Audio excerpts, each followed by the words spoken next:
Hello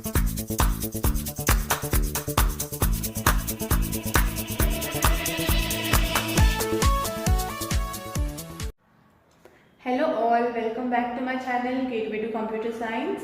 Today's topic of discussion will be shortest job first. Okay, it is one of the kind of CPU scheduling algorithm.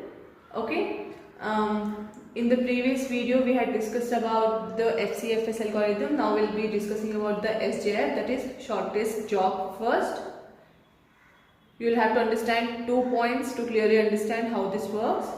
One is it is non-preemptive. It will leave the CPU only upon completion of its execution and based on burst time.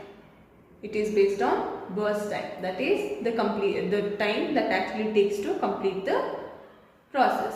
Now you see, as the name suggests, shortest job first, which will complete the job early and leave, that will get the CPU first. Okay.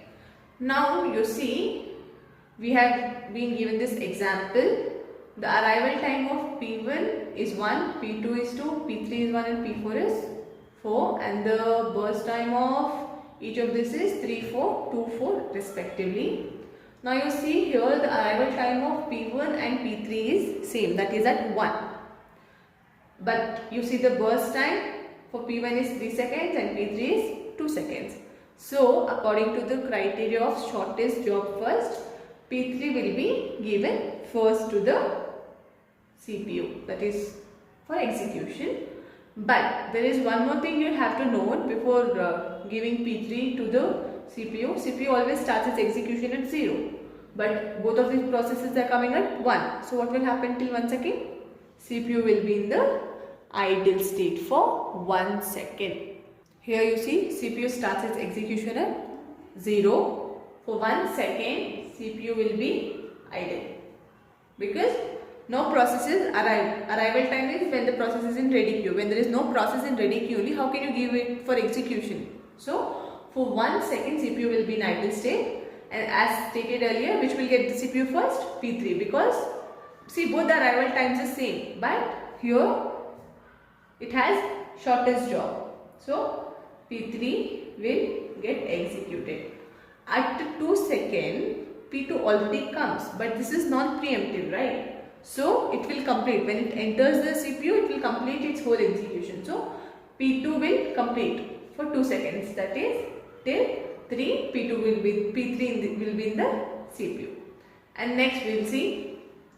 Now you see P3 completes at 3. We already have 2 processes in ready queue, that is P1 and P2. Okay. Now in this 2, which is the shortest one? Okay, let's do one thing. Let's just change this a bit for you to understand it very well. For P2, the burst time, instead of 4 seconds, I will give it as 2 seconds. Okay, for you to understand it very well.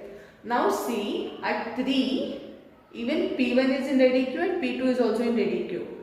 According to the shortest job criteria, which should get? P2 should get, because it is for 2 seconds and P1 is for 3 seconds, right? So P2 will get executed next. For how many seconds? 2. So 3 plus 2 is 5. Now you see, at 5 even P4 is in ready queue, P1 is also in ready queue. Now compare this both, which is less? 3 is less. So next P1 gets executed for how many seconds? 3 seconds. And then P4 gets executed for 4 seconds. Okay. This is how shortest job works. Okay. Based on arrival time, you will see which has arrived first. Okay. Which is in the ready queue, you have to see, and in ready queue comparatively which has the shortest job you have to give, so that it will complete its execution faster and it can leave the CPU. And this is non-preemptive, so once the process enters the CPU, it will complete its execution and leave. So according to this, now see the arrival time and the process execution, the completion time of P1 will be 8, P2 will be 5, P3 will be 3 and P4 will be 12. Always remember, the left side of the processes will be the arrival time and the right side of each of the process. For P3, the left side is 1, right side is 3. So 1 is the arrival time, 3 will be the completion time. For P2, left side is 3 and right side is 5. So you see, P3 will be the time when it will be given to the CPU, and this will be the completion time. Always towards the right, you always note that will be your completion time. Okay. Now we'll just note down the completion time of each of the process and then calculate turnaround time and the waiting time. Okay. So these are the values. See, the completion time of P1 will be 8, P2 will be 5, P3 will be 3 and P4 will be 12. And turnaround time is completion time minus arrival time. So 8 minus 1 is 7, 5 minus 2 is 3, 3 minus 1 2, 12 minus 4 8. Waiting time is turnaround time minus burst time. 7 minus 3 4, 3 minus 2 1, 2 minus 2 0 and 8 minus 4 is 4. Need not calculate response time because it will be same as the waiting time in non-preemptive. Okay, for preemptive you will have to calculate it separately and it will be different, but for non-preemptive the waiting time and response time will be always be same. Now let's calculate the average turnaround time and the average waiting time. Okay, so you see the total turnaround time is 20 and the total waiting time is 9. So average turnaround time will be total turnaround time divided by total number of processes.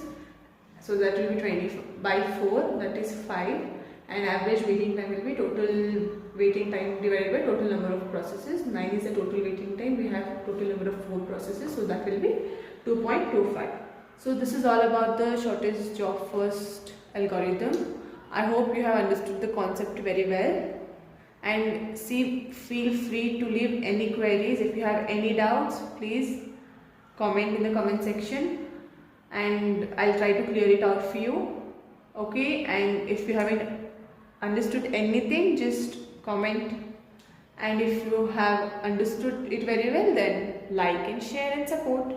Okay, and if you haven't subscribed to my channel yet, please subscribe to my channel. Thank you for watching. Have a nice day.